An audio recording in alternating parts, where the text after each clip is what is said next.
Hello student, today will we discuss about Chaucer's contribution to the growth and development.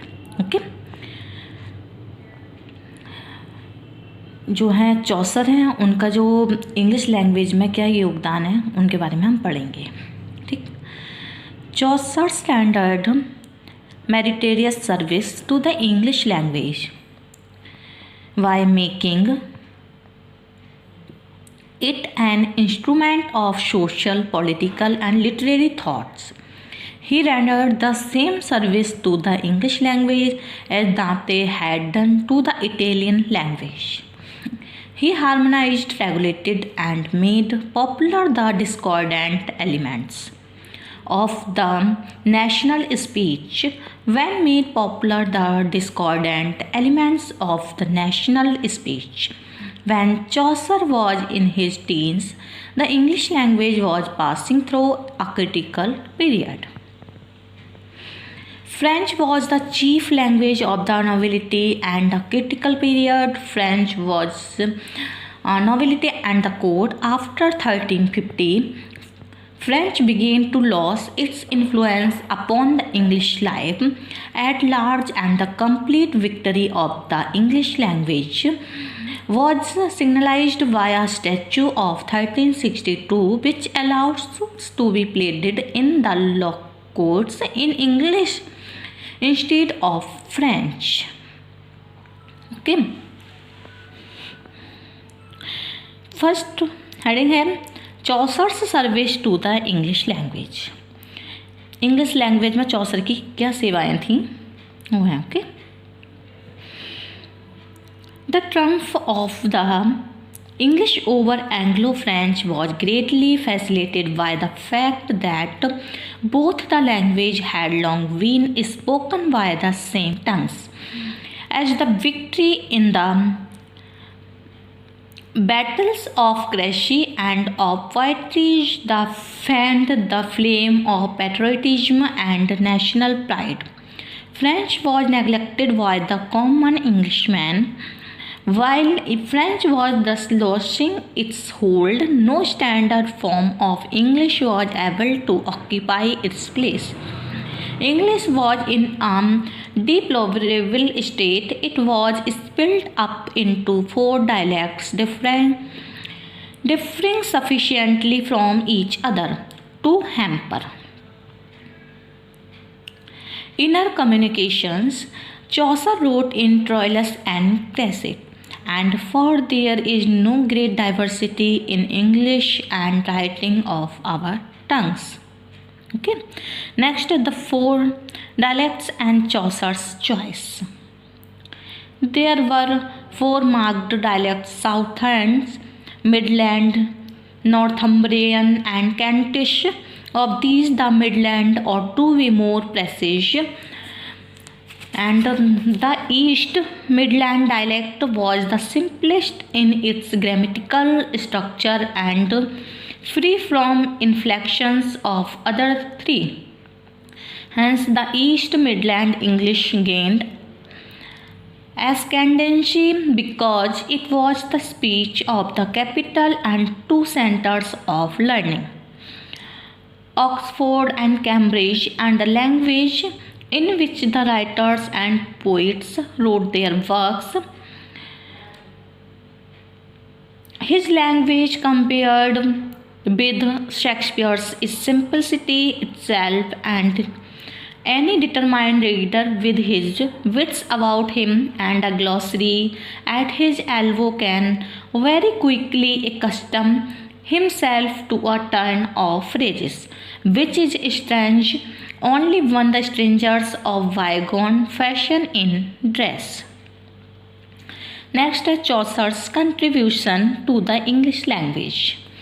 Professor Sgrelo, in his History of the Origin of Italian Literature, commenting upon the statement frequently made that Dante created the Italian language, reminds his readers that this is claiming for the Italian poet a function that of Adam in Eden, when he gave names of all the beasts of the field and the fowls of the air.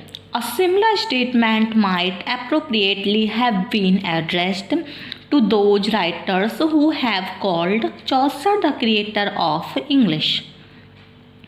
Such a statement, of course, totally misrepresents the development of the language.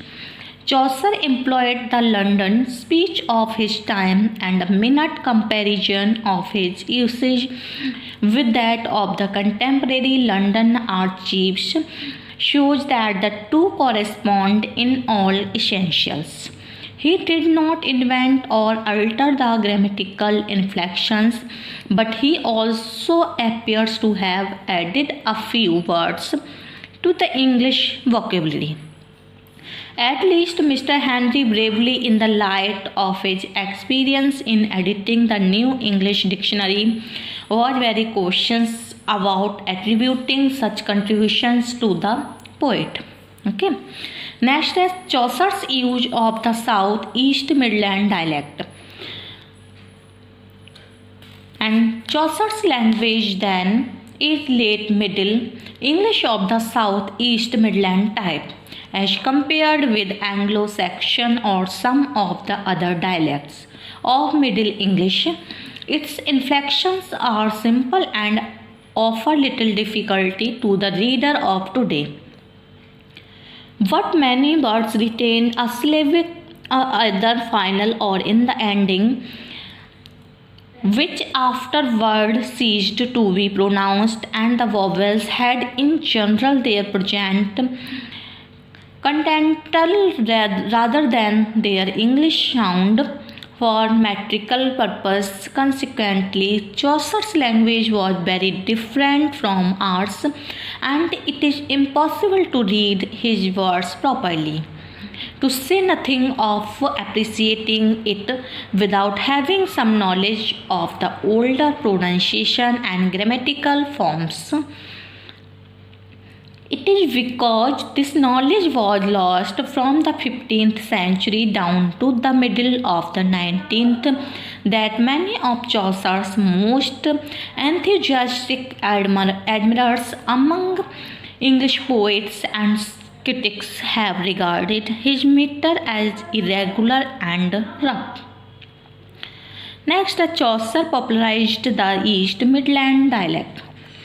Chaucer popularized the East Midland dialect to the educated learners. He wrote in a language which had to become the standard English of our own day. He was the first illuminator of the English language. He was unjustly accused of having corrupted by adopting unnecessary French words. The fact is that, as he was true to life, he wrote language of the landowner which bore the influence of the French language.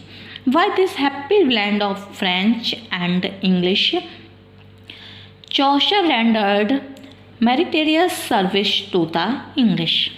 Okay. Next, transformation of East Midland dialect into a national language. The part played by Chaucer in the formation of standard modern English is very important, and it has been customary to regard him as the father of English language.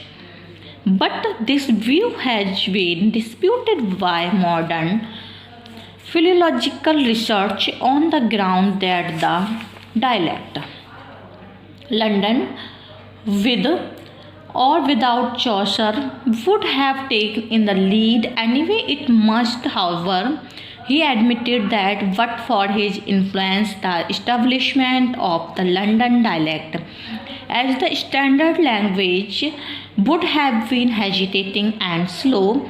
Chaucer was the greatest poet of his time, and the immense popularity of this poem made the language he used popular throughout the country. He made the London dialect the vehicle for his vast experience and gave it the stamp of high literature.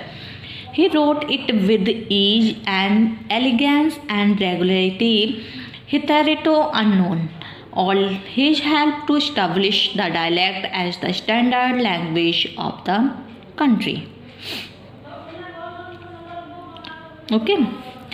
In 16th century and later, owing to the changes in pronunciation, the loss of final from thousands of words and grammatical forms, the secret of Chaucer's versification was the lost. He was regarded as a barbarous writer, ignorant of prosody, and with no ear for the melody of verse. Dryden remarked it was easy matter to produce some thousands of his verse, which no pronunciation can make otherwise but by the happy blend of French and English. Chaucer rendered meritorious service to the English. Okay.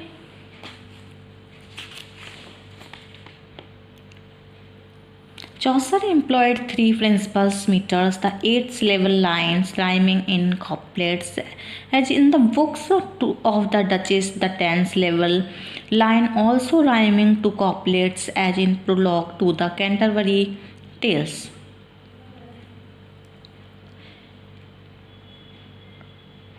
He made the heroic couplets the standard measure of narrative poetry, as Shakespeare made the blank verse the standard measure of drama. He handled the dissyllabic line with a mastery which was the envy and despair of the following country. Most of Chaucer's lines, if read naturally and with a proper regard of grammatical endings, have an obvious rhythm, but there are many cases apart from doubtful textual readings where there is uncertainty as to elision or apocryphation or even a reasonable choice between two ways of rendering a line. Probably no rules can afford the lay down to the satire all such questions. Certain characteristics of Chaucer's versification may, however, be borne in the mind. Okay. Thank you for watching.